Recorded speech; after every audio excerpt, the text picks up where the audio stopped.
이효령 선생님께서 세상을 떠나셨습니다. 지난 2월 26일 89세의 나이로 세상을 떠나셨습니다. 죽음을 앞두고 인터뷰를 하시면서 자신을 스승으로 존경하는 사람들은 많았지만 자신을 사랑하는 친구는 없었다고 그렇게 고백을 했습니다. 친구가 없었던 이유는, 동행자가 없었던 이유는 자기가 사랑을 잘 못했기 때문이라고. 그런 면에서 자기는 굉장히 많은 인기를 얻었고 장관도 지냈고 했지만 자기 인생은 실패한 인생이라고 생각한다고 그렇게 고백을 했습니다. 저도 젊을 때부터 선생님의 통찰을 굉장히 좋아했습니다. 특히 한국적인 것에 제가 관심을 많이 가지고 있었기 때문에 한국적 이분의 통찰에 대해서 굉장히 좋아했고 제 마음속에 스승의 한 분으로 모시고 사실을 지금까지 살아왔습니다. 하지만 존경은 했지만 저도 역시 이분을 사랑하지는 못했습니다. 그래서 굉장히 외로운 인생을 살았다라고 그렇게 토로를 하셨습니다. 죽음을 앞두고 김지수 작가님과 가진 마지막 인터뷰에서 외로웠다라고 그렇게 토로를 하셨습니다. 나 좋다는 사람 많지 않아. 나를 아는 사람들, 동료들, 지사들은 나를 다 어려워했어. 이 어열의 강의실에서 강의하면 500~600 좌석이 꽉꽉 차도 스승의 날 카네이션은 다른 교수에게 주더구만. 나한테는 안 가져와. 허허. 별거 아닌 건데 굉장히 서운하셨던 것 같습니다. 그래서 외로웠네. 그래서 외로웠네. 선생님, 만약 환생을 할 수 있다면 무엇으로 다시 태어나고 싶으세요? 작가님이 물었습니다. 왜냐하면 워낙 다양한 그 캐릭터를 가지고 사셨기 때문에 아마도 이렇게 질문을 한 것 같습니다. 환생? 부활? 나는 그런 걸 아직 몰라. 기독교인이니 겉으로는 받아들이지만 그 부분에 관해서는 사실은 nothing이야.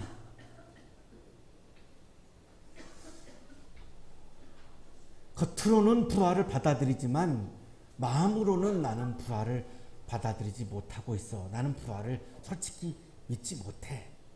굉장히 솔직한 고백을 하셨습니다. 우리가 믿음을 가지고 사는 그리스도인이지만 부활을 믿는다라고 하는 것은 매우 어렵고 힘든 일입니다.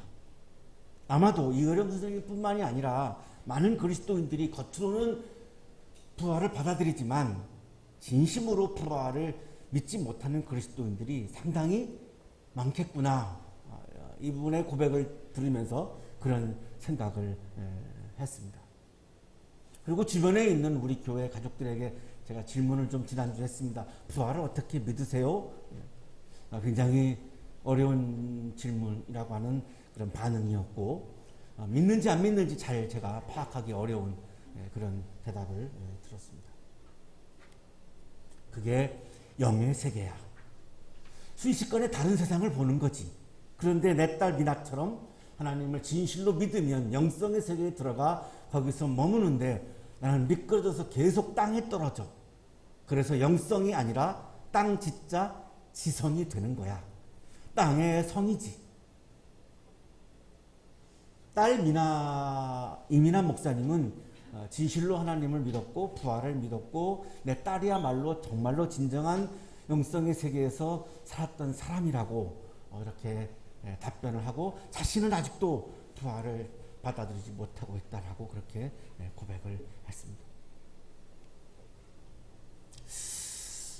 마지막 제가 인용해드린 이 문장을 보면 선생님은 부활이라고 하는 것을 현재의 육신이 계속 연장되는 것이 아니라 차원이 다른 세상, 새로운 세계로 펼쳐지는 생명의 세계라고 생각하신 것 같습니다.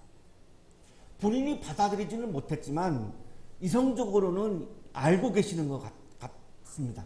부활은 현재의 세계가 연장되는 것이 아니라 현재의 세계와는 차원이 다른 완전히 다른 세계가 펼쳐진다라고 하는 것까지는 받아들이셨던 것으로 그렇게 이번에 고백을 보면 그렇게 보입니다.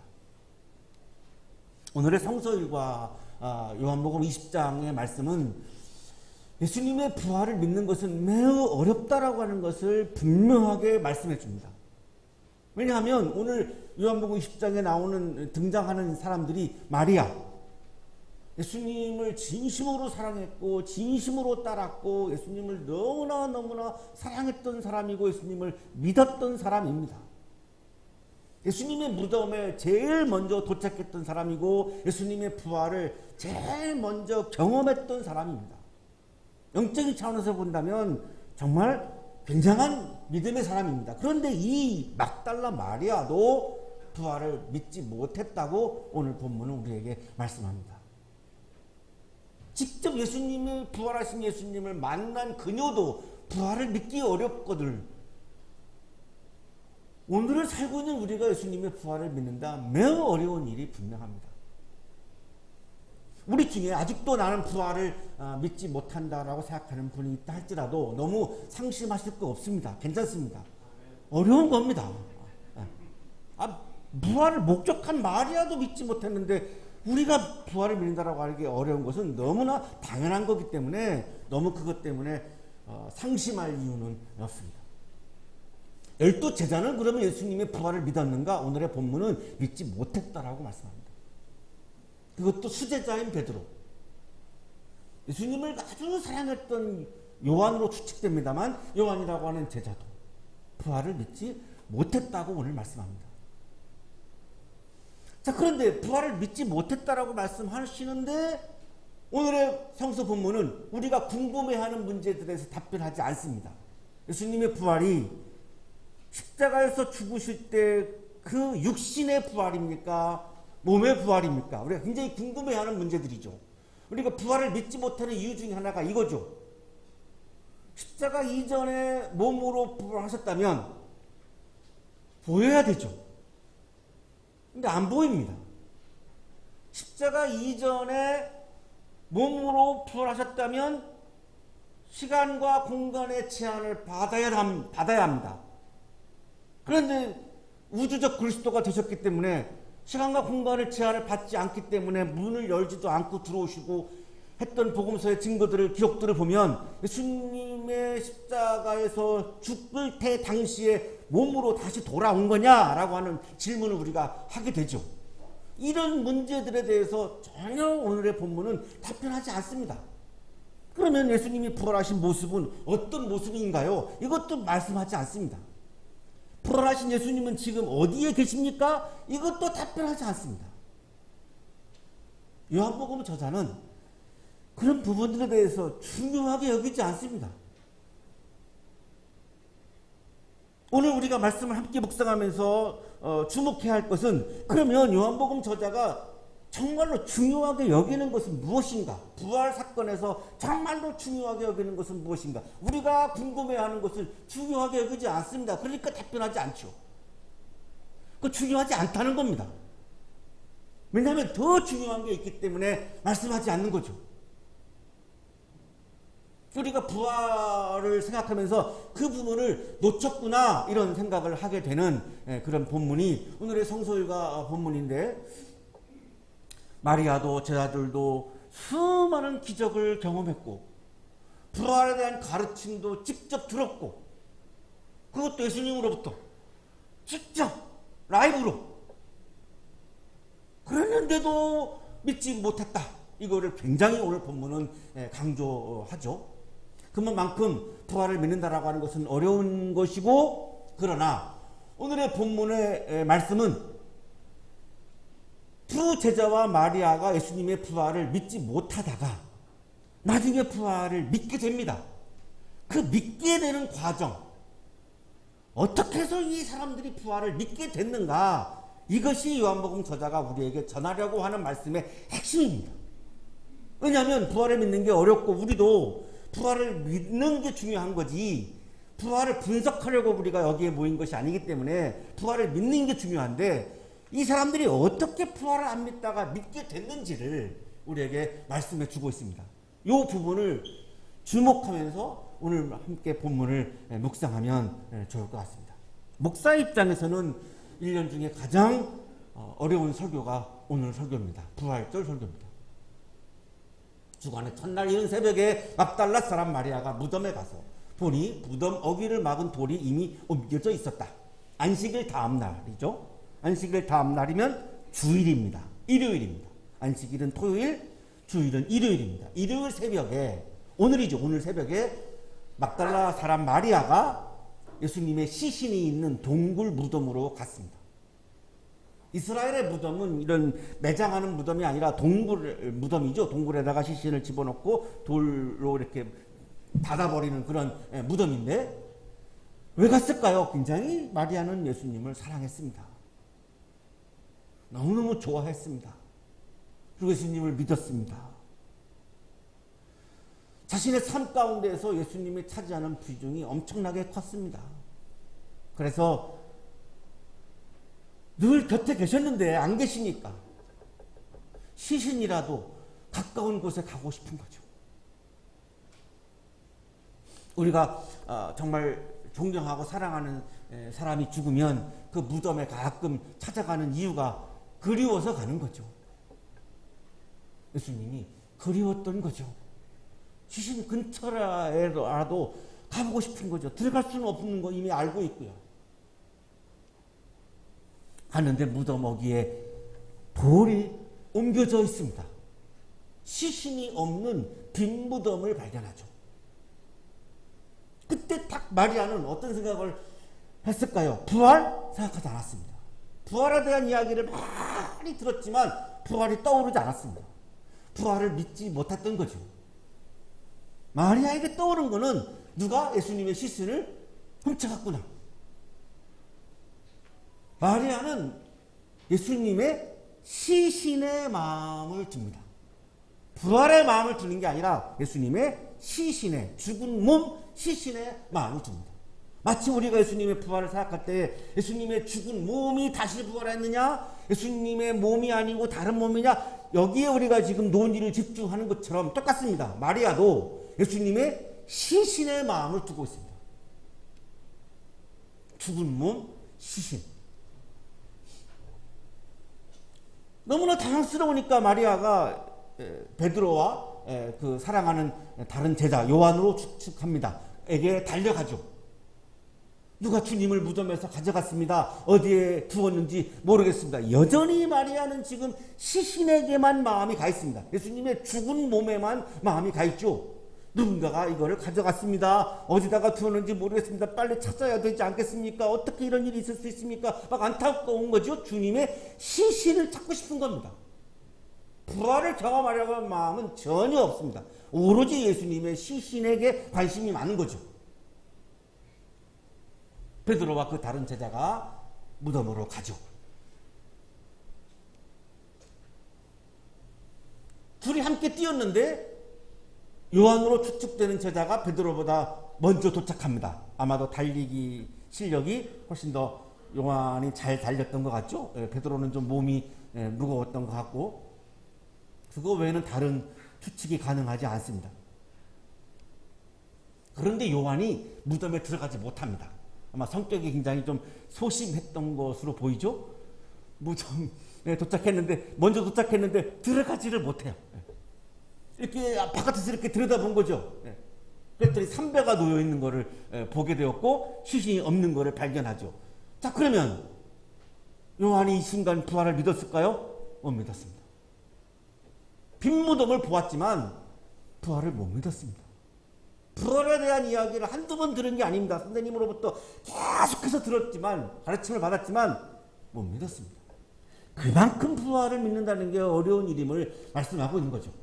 시몬 베드로가 이제 뒤에서 도착을 하죠. 시몬 베드로는 좀 성격이 좀 용감하고 좀 괄괄하고 그랬던 것 같죠. 그냥 뭐 바로 들어갑니다. 바로 무덤으로 들어가죠.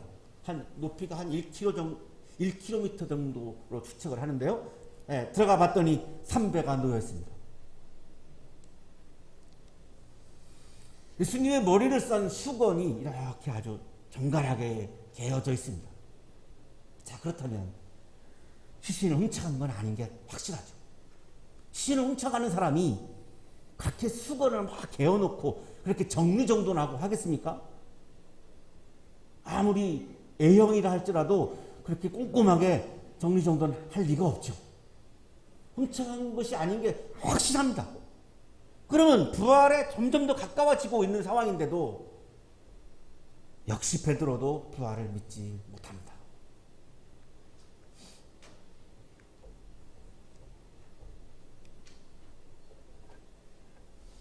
두 제자는 죽은 사람들 가운데서 예수님이 살아나신다라고 하는 구약에서부터 증거되었던 말씀도 깨닫지 못하고 믿지도 못하죠. 그래서 두 제자는 얼른 집으로 돌아갑니다. 예수님을 십자가에 처형했던 사람들이 아마 두려웠던 것 같습니다. 이렇게 무덤에 왔다 갔다 하다가 우리도 붙잡혀서 죽임을 당할 것 같은 두려움이 있었는지 얼른 집으로 돌아갑니다. 마리아는 돌아가지 않습니다. 요즘 말로 하면 센 언니죠. 센 언니. 무서운 게 없어요. 두려운 게 없어요. 안 가요.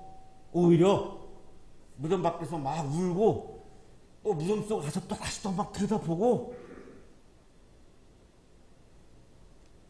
부활을 믿고 있을까요? 아니. 아직도 마리아는 부활을 믿지 못하고 있습니다. 그 동굴에 들어가가지고 천사를 만나죠? 천사를 만났으면 약간 좀 부활을 생각할 만도 한데 천사를 만났을 때에도 부활을 믿지 못합니다. 여자여, 왜 우느냐? 누가 우리 주님을 가져갔습니다. 어디에 두었는지 모르겠습니다. 여전히 마리아는 시신을 누군가가 가져갔다라고 생각하고 있고 마리아의 마음은 여전히 예수님의 죽은 몸 시신에 집중하고 있습니다.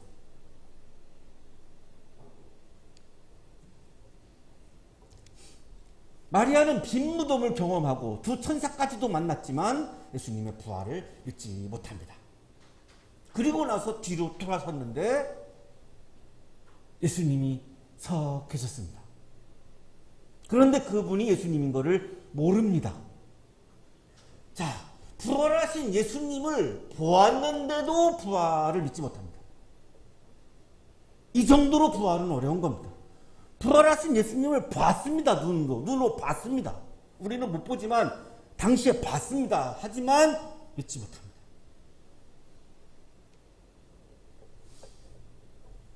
예수님이 마리아에게 말씀하시죠. 여자여, 왜 울고 있느냐?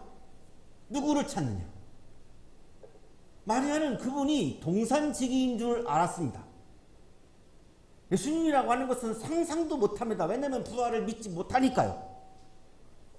여보세요, 당신이 그를 옮겨 놓았거든. 어디에다가 두었는지를 내게 말해주세요. 내가 그를 모셔가겠습니다. 여전히 마리아는 예수님의 시신, 죽은 몸에 집중하고 있습니다. 오늘날 우리가 예수님의 부활하신 몸이 어디에 있느냐, 어떤 모습이냐, 아니 죽었는데 어떻게 살아났느냐, 왜 안 보이냐, 우리가 부활의 논장에서 여전히 거기에 집중하고 있는 거하고 똑같습니다.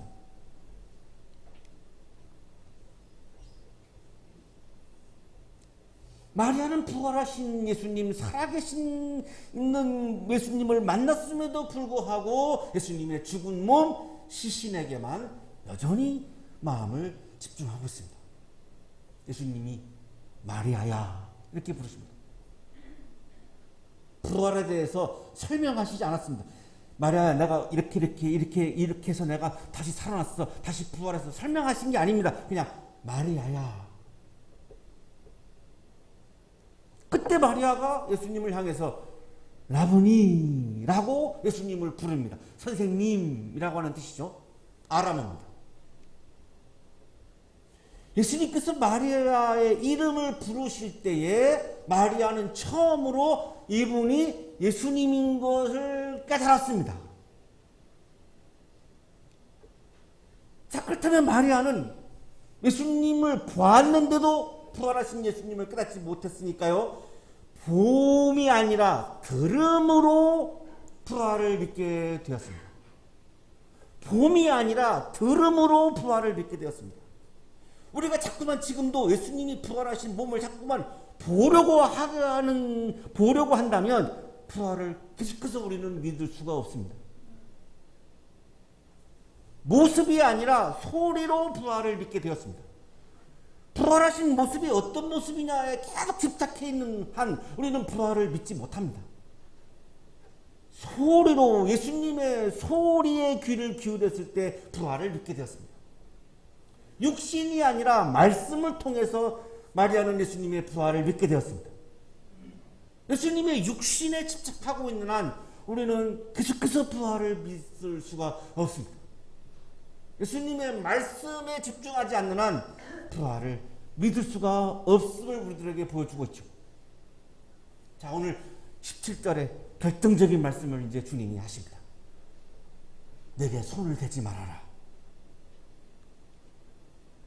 그리스어 성서에는 메무하프투라고 이렇게 기록이 되어 있는 것을 오늘 세번역 성서는 손을 대지 말아라 이렇게 번역을 하고 있고, 우리 옛날 개혁 성서는 나를 붙들지 말라 이렇게 번역을 하고 있는데, 원어에 가까운 번역은 개혁 성서입니다.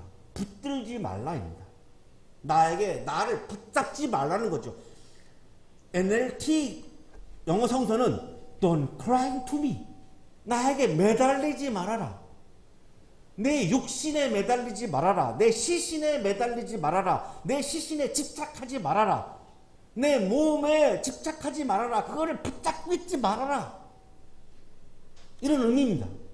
내 몸과 내 시신에, 십자가에 죽은 몸, 그 시신에 매달리지 말아라. 집착하지 말아라. 그거를 붙잡고 있지 말아라. 내 육신과 내 몸을 붙잡지 말아라. 왜냐하면 이미 그걸 지나갔기 때문입니다. 부활하신 예수님과 내가 함께 존재하는 것은 예수님의 몸과 내가 함께 존재하는 게 아니기 때문에 그렇습니다. 그래서 슬쩍하신 이후에 다시 예수님이 오신 사건이 뭐죠? 그것이 바로 우리가 나중에 지키게 될 성령 강림절 사건입니다. 성령으로 오셨죠. 몸으로 오시지 않고 성령으로 오십니다. 그 성령이 우리와 지금도 함께 계시죠? 부활하신 예수님이 어떻게 우리와 함께 계십니까? 성령으로 함께 계시는 거지 몸으로 함께 계시지 않습니다. 그러니까 몸에 집착하지 말아라. 몸을 붙잡지 말아라. 몸에 매달리지 말아라. 과거의 십자가에서 죽으신 그 몸에 매달리지 말아라. 붙잡지 말아라. 이런 뜻이죠. 게스텐베르거라고 하는 주석가가 이거를 우리들에게 확인해 주고 있습니다. 마리아는 육신을 붙잡고 있다. 그래서 부활을 믿지 못했던 것이다. 성령을 붙잡아야 하는데 육체를 붙잡았다. 부활하신 예수님의 몸은 십자가에서 죽은 몸이 그대로 다시 살아난 몸이 아닙니다. 십자가에서 죽었던 몸으로 다시 돌아가서 그 몸으로 부활하시는 게 아니다. 왜냐하면 그거는 소생입니다. 부활이 아니라 그것은 소생입니다. 아마도 많은 한국의 그리스도인들 중에는 십자가에서 죽었던 몸으로 부활했다, 이거를 부정하면 이단으로 여길지도 모릅니다. 무엇이 이단입니까? 그걸 소생을 부활로 여기는 게 이단이죠. 예수님은 그렇게 소생하신 게 아닙니다. 왜냐하면 소생하셨다면 또 죽어야 합니다.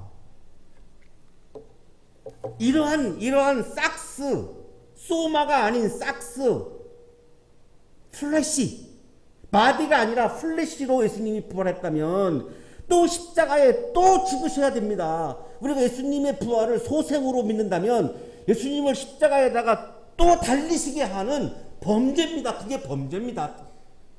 십자가에서 죽으신 몸으로 부활한 것이 아니다가 범죄가 아닙니다. 그것이 범죄가 아니고 십자가에서 죽으셨던 몸으로 다시 똑같은 몸으로 부활했다라고 주장하는 게 범죄입니다.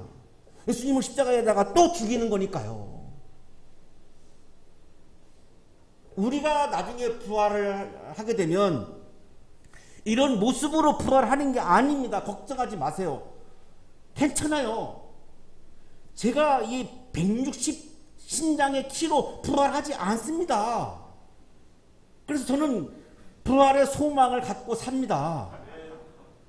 이렇게 이 모습으로 부활하는 게 아니에요. 지금 같이 살고 있는 남편과 아내와 부부의 모습으로 부활하지 않습니다. 조금 더 견디세요. 그렇게 부활하지 않습니다.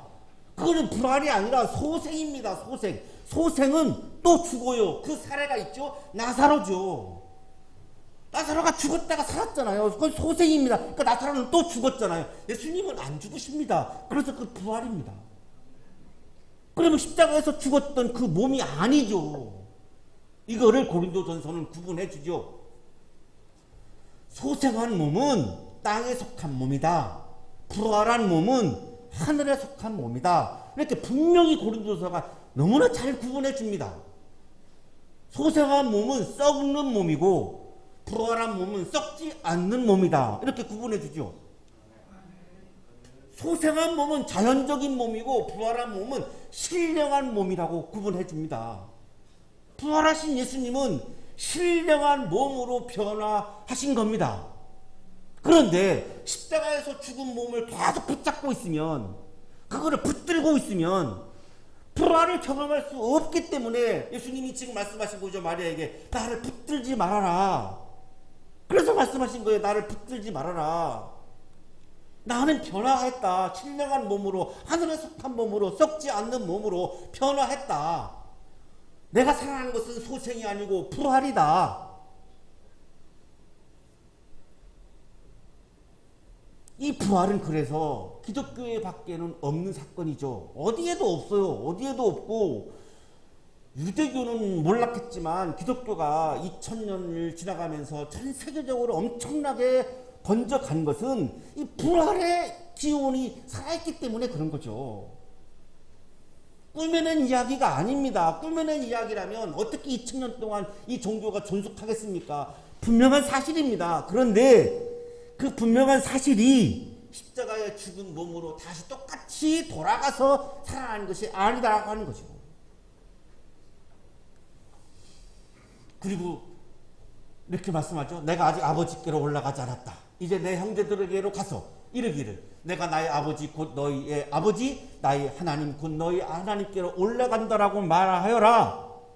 십자가에서 죽은 몸으로 다시 소생한 것이 아니기 때문에 예수님은 하나님께로 올라가죠. 그래서 그 예수님의 몸이 하늘로 올라갈 수 있는 거고 아버지께로 가는 거죠. 결정적인 본문이 18절입니다. 막달라 사람 마리아는 제자들에게 가서 자기가 주님을 보았다는 것과 주님께서 자기에게 이런 말씀을 하셨다는 것을 전하였다. 자, 드디어 부활을 전한다라고 마무리하고 있습니다. 예수님이 마리아에게 강조한 것은 몸 논쟁을 하는 것이 아니라 너가 부활을 믿고 부활을 전하는 것이 중요한 거다. 네가 믿어야 전할 거 아니냐. 부활을 믿고 전하는 것이 중요하지. 부활한 몸 논쟁은 아무 쓸모가 없다. 그거 붙잡고 있지 말라.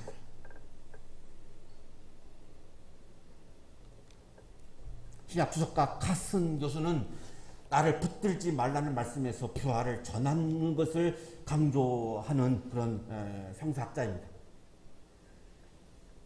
열심히 내 꿈을 이루어주는 예수님을 붙잡고 있는 것이 중요한 것이 아니라 예수님이 다시 살아나셔서 내 욕망을 이루어주는 그 예수님을 내가 붙잡는 것이 중요한 것이 아니라 예수님의 부활을 기뻐하면서 그 기쁨을 절망하고 있는 사람들에게, 실망하고 있는 사람들에게, 죽어가고 있는 사람들에게 찾아가서 그 부활의 생명의 기쁨을 함께 나누는 것이 그리스도인에게 중요한 사건이다. 로안 윌리엄스라고 하는 분은 세계 성공의 수장을 지내신 분입니다. 캔터베리 대주교를 지내셨죠. 캠브리지 대학하고 옥스퍼드 대학에서 교수를 했습니다. 굉장히 드문 일입니다. 왜냐하면 캠브리지하고 옥스퍼드는 굉장히 라이벌 의식이 강하다고 합니다. 그래서 캠브리지 교수를 지낸 분은 절대로 옥스퍼드 교수 임용을 되지 않습니다. 옥스퍼드 교수를 하신 분들은 캠브리지에서 임명하지 않습니다. 그런데 이분은 참 특이하게도 이 두 대학에서 다 교수를 지냈습니다. 그만큼 존경과 신뢰를 받은 분이죠. 대주교를 하셨기 때문에, 학자이면서도 또 대주교를 하셨기 때문에 설교를 늘 하셨죠. 이분이 설교한 설교문을 모아놓은 책이 삶을 선택하라라고 하는 책인데, 이 부활절 설교문이 이 안에 있습니다. 여러 편 있는데, 이 나를 붙잡지 말라라고 하는 이 요한복음 20장 17절, 오늘 우리가 지금 주목해서 묵상하고 있는 이 구절을 이렇게 해석합니다. 날 이용하지 말라. 너희가 참이라 여기는 것, 너희가 선하다고 여기는 것에 나를 이용하지 말라. 내 안에 있는 실제적이고 잠재적인 악을 인식하기를 외면하지 말라. 나를 붙잡지 말고 나를 따르라. 다음 걸음을 내디뎌라. 시신에 집착하고 있지 말고, 시신을 붙잡고 있지 말고 나를 따르라. 나를 붙잡으려고 하지 말고, 그래서 나를 이용하려고 하지 말고, 놓고 예수님을 붙잡으려고 하는 마음을 내려놓고 나를 따르라. 그러면 부활을 경험하게 된다. 왜? 나는 부활한 예수이니까. 그거를 다음 걸음이라고 표현하고 있죠. 이효령 선생님도 다른 세상이라고 표현했고요. 아마도 이 윌리엄스 대주교님의 해석이 굉장히 우리에게 와닿는 그런 해석인 것 같습니다. 부활은 지금 우리의 삶이 이 세계와는 조금 다른 공간에서 연장되는 것이 아니라, 예수님의 부활하신 몸은 십자가에서 죽은 몸이 다시 연장되고 있는 것이 아니라, 예수님이 창조하신 부활의 세계는 십자가의 죽임을 당했던 그 세상이 다시 연결되는 세상이 아니라 새로운 세계에서 살게 되는 것이기 때문입니다. 부활의 세계는 완전히 지금의 세계와는 다른 세계라는 거죠. 그래서 부활이 우리 기독교의 핵심인 겁니다. 다른 어디에도, 다른 종교에도 없고, 어디 철학에도 없고, 어디 인문학에도 없고, 어디에도 없어요. 기독교에만 있어요. 마리아는 예수님이 자신이 기억하고 있는 예수님으로 돌아가기를 원했습니다. 익숙하니까요. 옛날 자신이 예수님을 만났던 그 시절로 돌아가고 싶은 거예요. 예수님의 죽음 이전의 모습을 붙잡고 있으면 부활의 세계, 새로운 세계로 나아갈 수가 없습니다. 우리가 부활을 믿지 못하고 있는 이유가 있다면 바로 이 점일 것입니다. 십자가 이전에, 십자가에서 죽으신 그 몸, 그 상태에 계속 우리가 붙잡고 있기 때문에 예수님의 부활을 믿지 못하는 거 아니겠습니까? 부활은 현재의 삶과 현재의 몸이 다시 연장되는 것이 아닙니다. 하나님의 아름다움이 빛나는 새로운 세계로 나아가는 것입니다. 새로운 몸, 새로운 생명으로 변화하는 것입니다. 사랑하는 한양가족 여러분, 부활절을 맞이하여 우리의 생명이 하나님 보시기에 아름다운 생명으로 변화하고, 이것이 부활의 기쁨입니다. 우리가 사는 세상이 영원한 생명으로 충만해서 서로가 서로를 죽이는 세상이 아니라 서로가 서로를 살리는, 생명이 충만한, 생육하고 번성하는 그러한 세상, 하나님의 나라로 변화하는 부활의 은총이 충만하기를 간절히 축원합니다.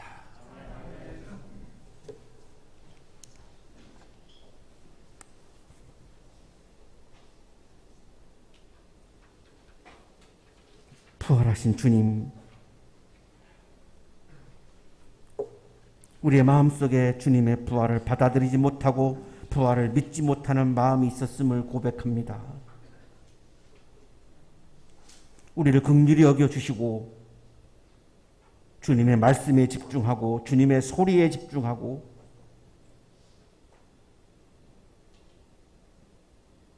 주님의 삶에 집중하면서 부활하신 예수님을 경험할 수 있게 해 주시고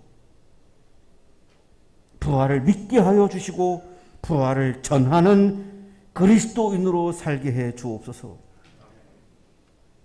우리 많은 그리스도인들이 생명의 세계, 부활의 세계를 힘차게 전해서 우리가 지금 살고 있는 세상이 죽임의 세상이 아니라 살림의 세계로, 생명의 세계로 변화할 수 있도록 우리에게 부활의 믿음을 허락하여 주옵소서. 부활을 전하는 열정을 허락해 주옵소서. 예수 그리스도의 이름으로 기도하옵나이다. 아멘.